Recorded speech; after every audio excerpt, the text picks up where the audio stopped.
I've always enjoyed camping, especially alone.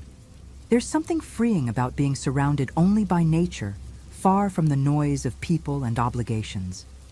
After ending a 5-year relationship, I felt like I needed some time to clear my head, so I decided to spend a weekend solo camping in the forests of Washington.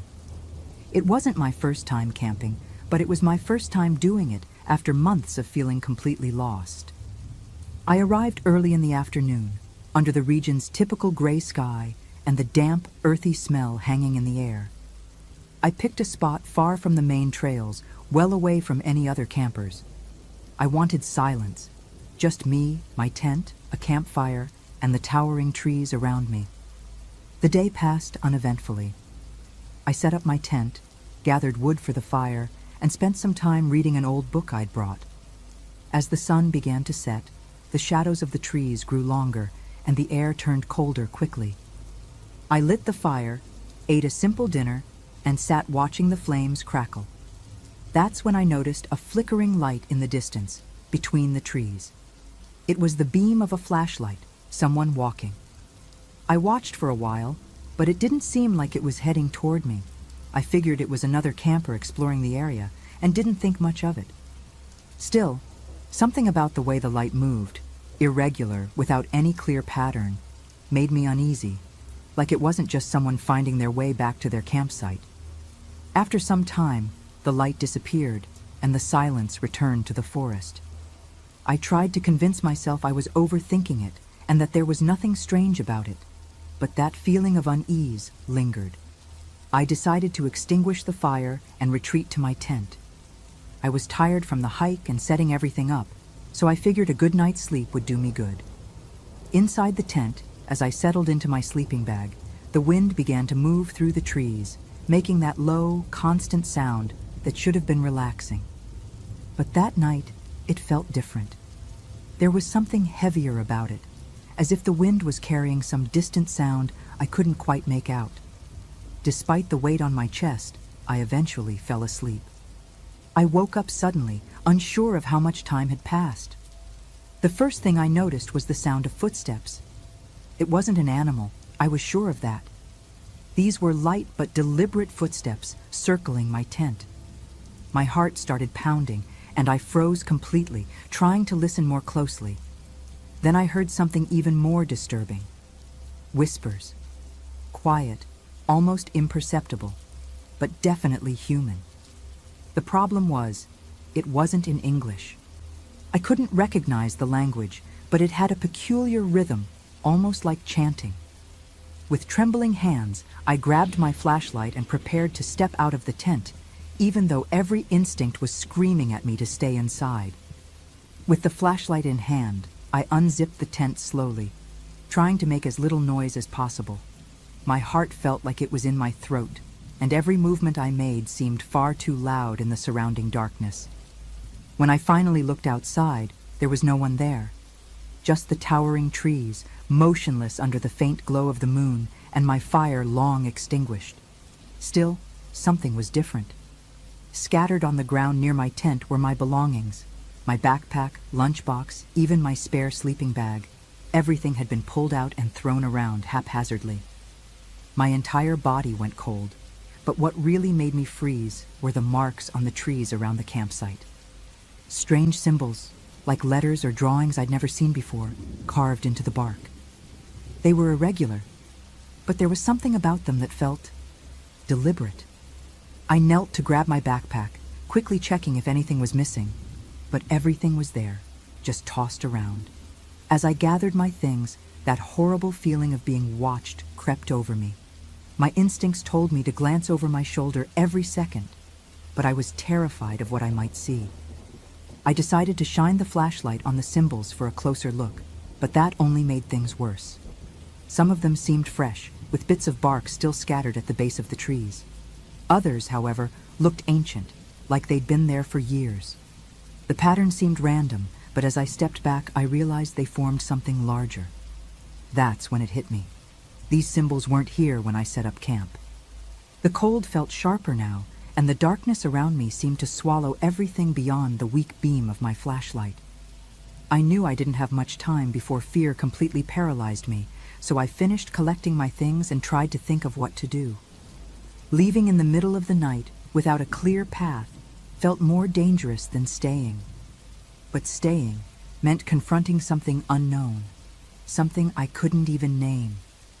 As I weighed my options, I heard the sound of snapping branches again, this time farther away, but still close enough to chill me to the bone. I turned toward the sound, but it was like staring into the void, nothing but darkness between the trees. Then came the whispers again, louder this time, and definitely closer. They weren't scattered like before. They came from one single direction, as if someone or something was approaching. The rhythm was the same, almost hypnotic, but there was an aggression in the tone now, like the words were meant for me.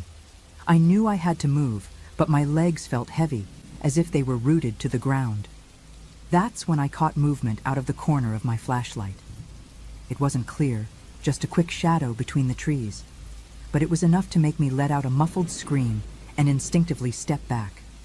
Whatever it wasn't trying to hide completely. It was toying with me. I ran faster than I ever had in my life, dodging low branches and feeling the wet leaves scraping against my face. My lungs burned, and the weight of my backpack seemed to double with every step, but I couldn't stop. The whispers were back, but now they were mixed with the sound of footsteps. They were stronger, more deliberate, as if they were running after me. The flashlight started flickering so badly that it finally died, leaving me in total darkness. I could only rely on the faint moonlight, which barely broke through the treetops. Suddenly, I tripped over something and hit the ground hard. When I looked up, my heart nearly stopped. A figure stood there, motionless, just a few feet away. I couldn't see its face, only the silhouette, but I knew it was staring at me. I froze for a few seconds, waiting for it to move, but the figure just stood there like it was studying me. I had no idea who or what it was. Then, without warning, the silhouette tilted its head slightly, almost like a gesture of curiosity or mockery, and began to move toward me slowly. That was all it took for me to get up and start running again, even though my leg throbbed from the fall. This time, I didn't think about direction or finding the trail back. I just wanted distance, anything to get away from that place. My feet pounded against the ground in a chaotic rhythm, but the sound of footsteps behind me didn't fade. For a moment, I was sure it was catching up to me. I don't know how long I ran or where I was going. My mind was focused solely on surviving, on getting away from whatever that presence was. Then I realized something strange. The sounds of the whispers and footsteps had stopped abruptly. The silence returned, but it wasn't normal silence. It was dense, almost tangible, like the entire forest was holding its breath. My instincts screamed at me not to stop, but my body was exhausted. I leaned against a tree to catch my breath, scanning the darkness with wide eyes, trying to see anything. That's when I noticed an opening between the trees, a faint light. Without thinking, I ran toward it, and to my surprise, I found the main trail. When I reached my car, the sun was just beginning to rise, painting the sky in shades of orange. I threw my backpack into the back seat, got in, and slammed the door shut, turning the key in the ignition.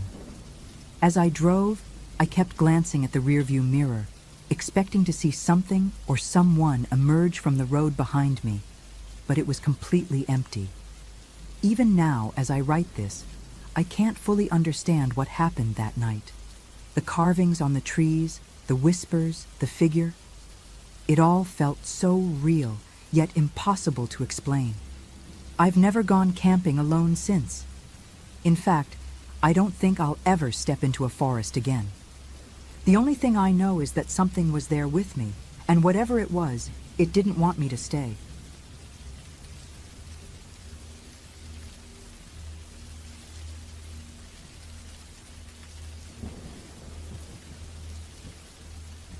I never imagined that a road trip to visit my parents could turn into the kind of story you read about on forums like this. But here I am, still trying to understand what happened that night. It was a rainy Friday, the kind of night that makes you want to stay home wrapped in a blanket.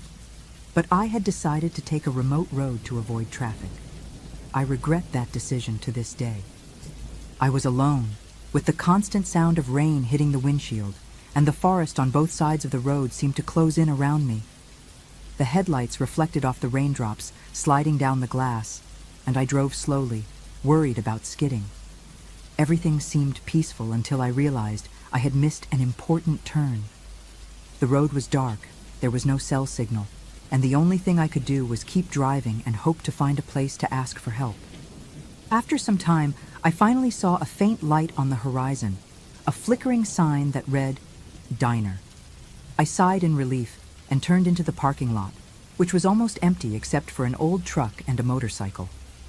The place looked like something out of an old movie, with red and blue neon lights reflecting off the puddles on the asphalt. As soon as I stepped inside, the warmth and the smell of stale coffee greeted me. But something about the place didn't feel right. The waitress gave me an overly cheerful smile, as if I were the first customer in years. "Welcome, sweetheart. Sit wherever you'd like," she said in a syrupy voice that didn't match the vibe of the place.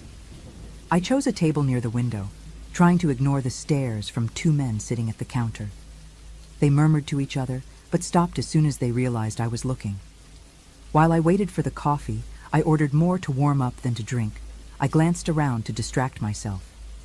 The walls were covered in faded posters and old signs, as if time had frozen in the place. The rain outside seemed heavier now, and I wondered if I should wait it out before hitting the road again. The waitress returned quickly with the cup and placed it on the table with that same unwavering smile. "Do you need anything else, sweetheart?" she asked, but her tone had something off, as if it were too rehearsed. I said no, and she went back behind the counter, where she began whispering with the cook. That's when I realized the two men at the counter were still staring at me, but they looked away every time I tried to meet their eyes. After a while, I decided it was better to leave before the rain got worse.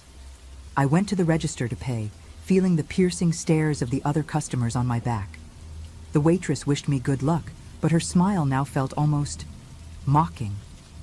As soon as I stepped out, the rain hit me hard, and I ran to my car, trying to ignore the growing sense that something was wrong. I got in, shut the door, and turned the key. Nothing. The engine sputtered and died. I tried again, but the result was the same. My heart started racing, and a thin layer of sweat formed on my forehead despite the cold. I glanced back at the diner, and the waitress was already at the door, as if she'd been waiting for this. She motioned for me to come back, and for a moment, every instinct in me screamed to ignore her and try the car one more time. But the rain was pouring, and its relentless hammering on the car roof amplified my sense of helplessness. I took a deep breath, opened the door, and ran back inside. "Your car didn't start, did it?" she asked before I could even say a word. Her smile was still there, but now it seemed sharper. "We can call a local mechanic. He lives nearby and should be awake." The idea made me uncomfortable, but I didn't have many options. I nodded, trying not to show the panic creeping into me. She picked up the phone behind the counter and made a quick call, speaking too quietly for me to hear. Meanwhile, I sat back down at the same table, now completely soaked. The rain outside seemed to drown out all the sounds inside the diner, except for the whispers of the staff. The cook, a burly man with a thick mustache, came out of the kitchen and began tidying up the counter, but his movements were slow, almost mechanical. He looked at me once, and only once, but that look stuck in my mind. It wasn't hostile, nor friendly. It was something else, calculating. The waitress came back after a few minutes. "The mechanic said he's on his way, but it might take a while because of the rain," she explained, as if it were a trivial detail. I tried to smile back, but the feeling of being watched was unbearable. I decided I needed to step outside, even if just for some air. I got up under the pretense of going to the bathroom, but my real intention was to look for a way out through the back, or at least figure out what was going on. The hallway leading to the bathroom was narrow, with walls covered in faded yellow tiles and water stains on the ceiling. As I walked, the sound of the rain seemed to fade, and the silence inside was almost deafening. When I reached the bathroom, I pushed the door open but didn't go in immediately. I waited for a moment, listening. That's when I heard something that froze me. Muffled voices coming from the kitchen, near the back door. "It's all set. The car is ready," someone said in a rough, hurried voice. My heart raced. Were they talking about my car? I stood completely still, straining to hear more, but the sound of footsteps approaching made me rush into the bathroom and shut the door quietly. I took a deep breath and looked around. The place was as run down as the rest of the diner, with a stained mirror and a constantly dripping faucet. But what caught my attention was a small window above the toilet. It was narrow, but it seemed like my only chance. Without thinking twice, I climbed onto the toilet and forced the window open. The cold, damp forest air hit me as I managed to squeeze through the window. I landed on the wet ground with a thud that echoed in the night, but I didn't have time to worry about the pain. I looked around, trying to get my bearings. The diner looked even more sinister from the outside, with its flickering neon sign and strange shadows cast by the rain. My car was parked just a few meters away, but something next to it caught my attention. An old truck with its engine running. The low rumble was almost drowned out by the rain, but the smoke coming from the exhaust was unmistakable. I crept closer, keeping my body low. That's when I saw it. The hood of my car was open, and the interior looked tampered with. Loose wires dangled as if someone had deliberately dismantled the system. My heart pounded so hard it felt like it might burst out of my chest. Whoever it was had set everything up to leave me stranded. At that moment, the diner door swung open. The light spilled onto the parking lot, and I dove behind a stack of old crates. I saw the waitress step out with an umbrella, looking directly at my car. Beside her, a tall, thin man in a dark leather jacket carried something that looked like a toolbox. For a few endless seconds, I stayed hidden behind the crates, trying to control my breathing. Every move felt too loud, even with the rain muffling the noise.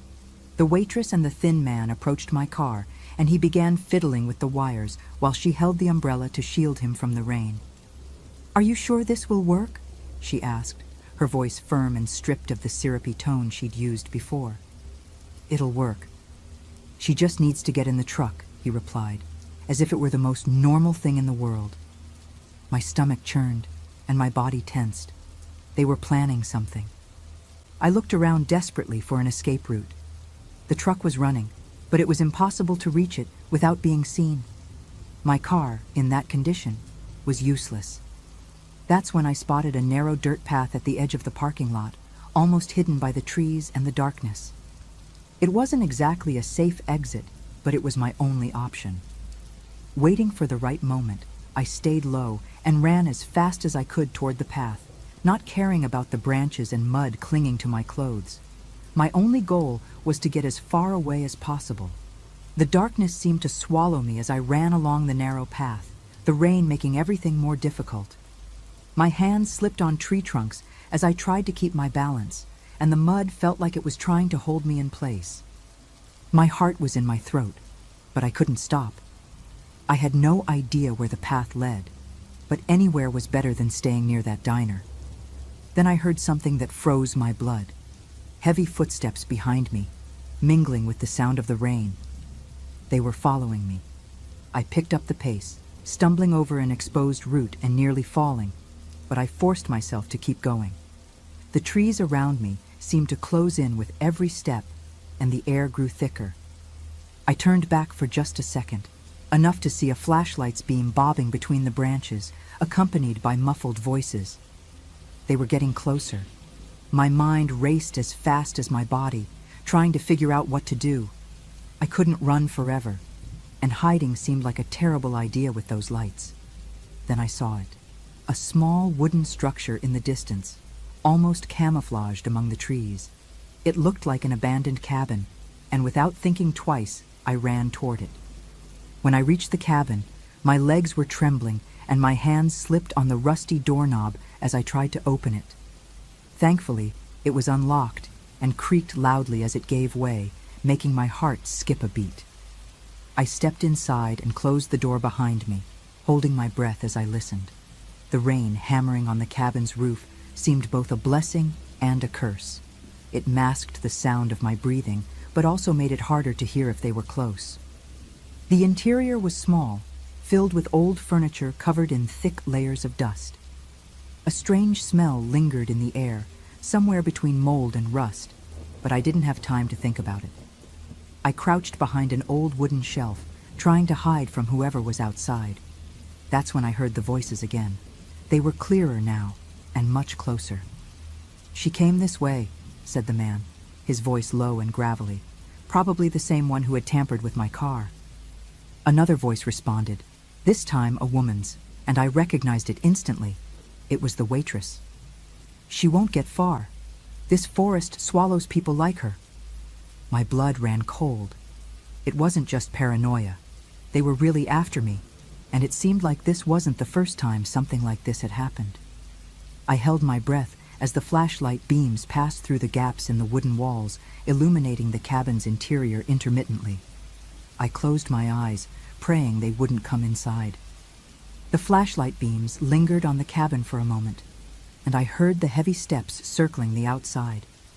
Every creak of the wood made me flinch, and I was certain they would come in at any second. But then, the man's gravelly voice broke the tension. "She can't be far, but she's not here. Let's keep moving." The woman mumbled something I couldn't make out, and their footsteps started fading into the rain. I stayed crouched behind the shelf, not daring to move for what felt like an eternity, just listening. The sound of the rain and my own heartbeat were the only things breaking the silence. When I finally felt brave enough to move, I carefully stood up and scanned the room. That's when I noticed something strange on the floor in the corner, scratches on the wood, as if something heavy had been dragged. Drawn by a mix of curiosity and desperation, I moved closer and found a small, improvised hatch. It looked hastily built, with mismatched planks of wood covering an opening. My gut told me this could either be a hiding spot or a trap, but I didn't have much of a choice. With trembling hands, I pulled at the planks, revealing a narrow, dark hole leading underground. The smell that wafted up was awful. Damp earth mixed with something metallic and putrid. But I had no time to hesitate. I climbed down, gripping the edges of the opening to steady myself, and pulled the hatch closed above me. The space below was cramped and suffocating, the walls made of packed dirt and stone. My breathing was shallow as I crouched in the corner, trying to make myself as small as possible. Above me, the footsteps returned. They were inside the cabin now, moving deliberately, searching. I froze, listening to their muffled voices. The man's voice was sharp and impatient. "She has to be around here somewhere. Check everything." I heard furniture being dragged, objects crashing to the floor. My chest tightened as I waited, terrified they'd notice the hatch. But after a few minutes of searching, the woman sighed. "Forget it. She's not here. If she's smart, she's already miles away." The man cursed under his breath, and their footsteps receded once more. Even then, I didn't dare move. I stayed in that suffocating space, curled into myself until I was sure they were gone. When I finally climbed out, the cabin was eerily silent, the rain still pattering softly on the roof. I peeked through the window and saw the diner in the distance, its lights now off. The truck was still parked in the lot, but the figures were nowhere to be seen. Every instinct screamed at me to leave, to run and never look back. I crept out of the cabin and made my way back to the dirt trail, sticking close to the shadows. My legs were weak, and every step felt like it would give out, but I pushed forward, the thought of escaping stronger than the exhaustion. After what felt like hours, I finally reached the main road. It was empty and dark, except for the faint glow of a distant gas station sign. I stumbled toward it, soaked and shivering, but filled with a small sense of hope. The old man behind the counter looked at me with concern as I told him what had happened. He handed me a hot cup of coffee and called the police without hesitation.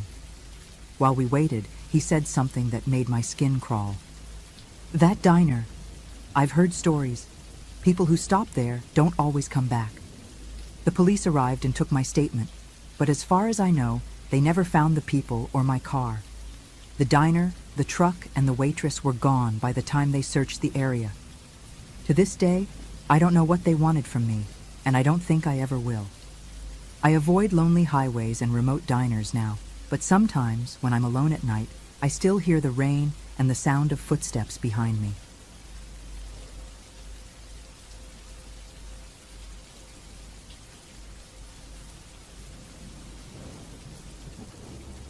I've always been the type of person who enjoys exploring trails. I'm not an athlete or anything, but whenever I had free time, I liked to get out of the city and lose myself in nature. It was kind of therapeutic, you know? At the time, I was going through a rough patch in my life, fresh out of a relationship and needing an escape. While searching online for hidden trails, I stumbled across a state park that seemed perfect. It had great reviews, with people saying the place was beautiful and that the trails were easy, even for beginners. I decided to go the following weekend. I packed my backpack, wore some comfortable sneakers, grabbed a water bottle, and left early in the morning. My plan was to enjoy the whole day and get back before dark. I arrived at the park around 8 a.m. The parking lot was empty, which I thought was great because I really wanted some peace and quiet.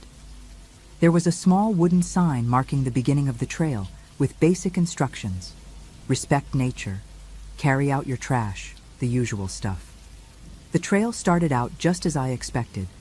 Tall trees forming a natural tunnel, the sound of birds echoing, and the fresh smell of damp earth. It was exactly what I needed. But right from the start, something caught my attention. A pile of rocks neatly stacked by the side of the path. I found it curious, but I didn't think much of it. It's common to see these kinds of things on trails. People like stacking rocks as a marker or just for fun.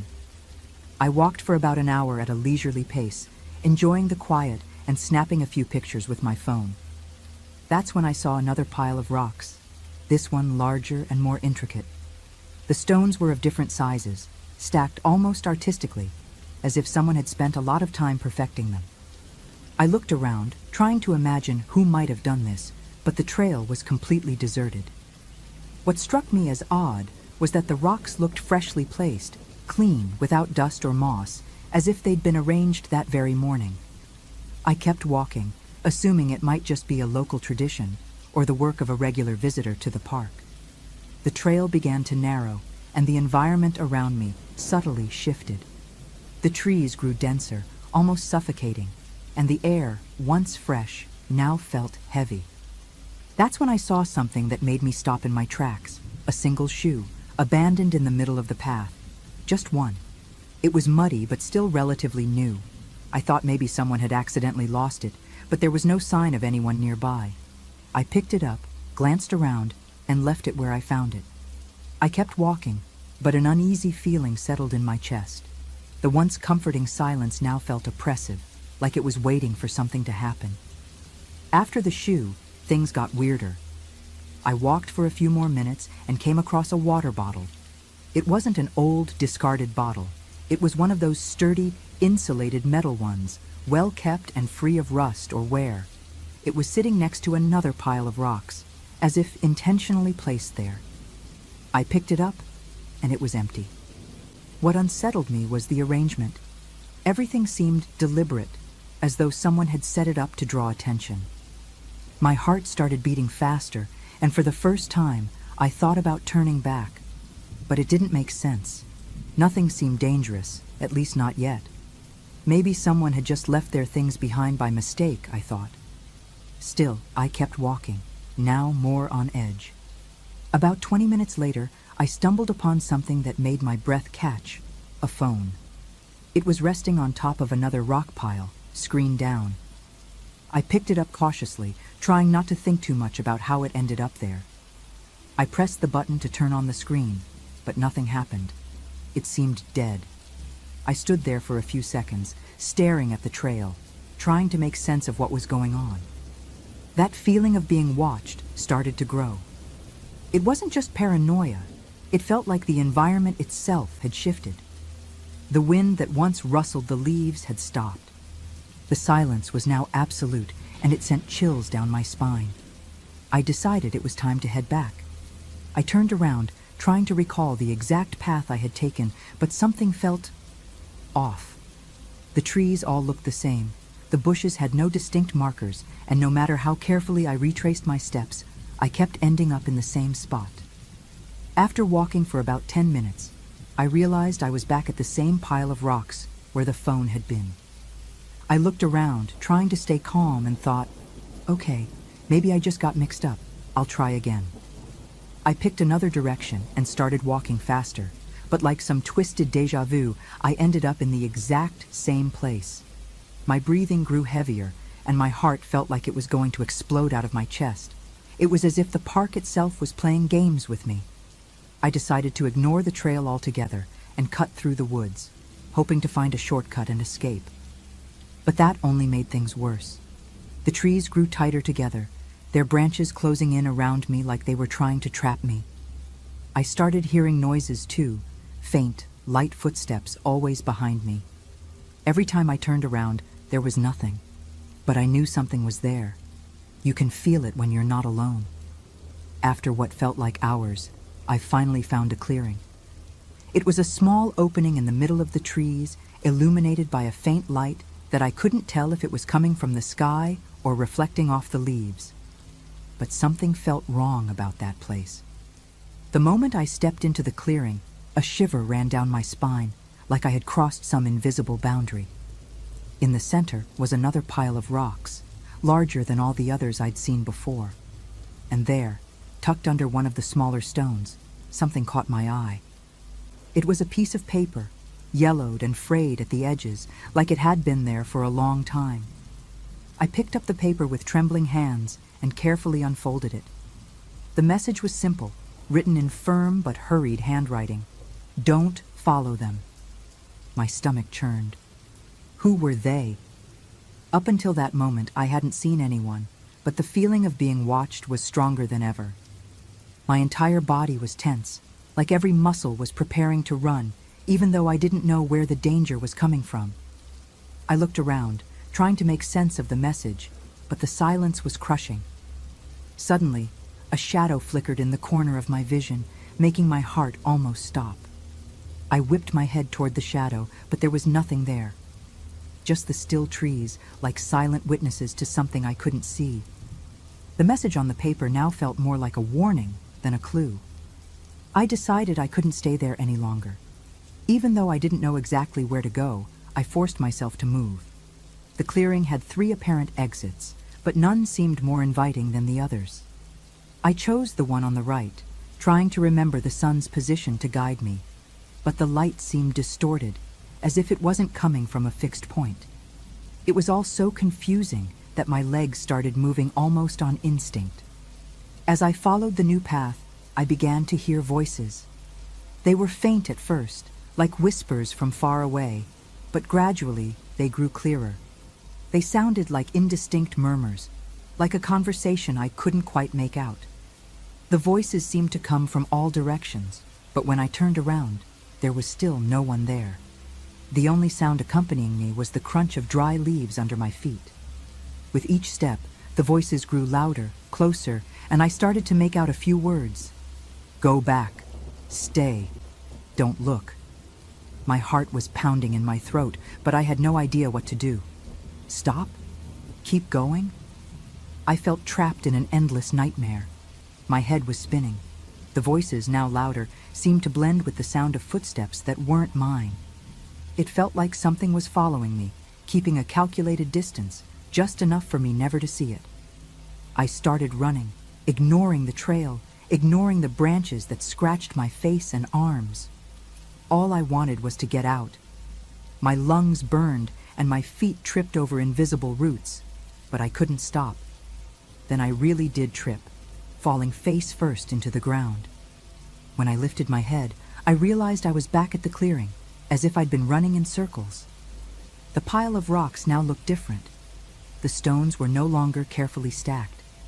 They were scattered across the ground, as if something had passed through and knocked them over. In the spot where I had found the paper, there was something new now. A small fabric bracelet, the kind kids make with colorful knots. I picked it up, feeling the weight of something that made no sense. My mind screamed at me to leave, but my body felt frozen. That's when I heard footsteps, this time clearly coming from the woods. Slow, heavy, and getting closer. It felt like someone, or something, was heading straight for me. I didn't wait to find out what it was.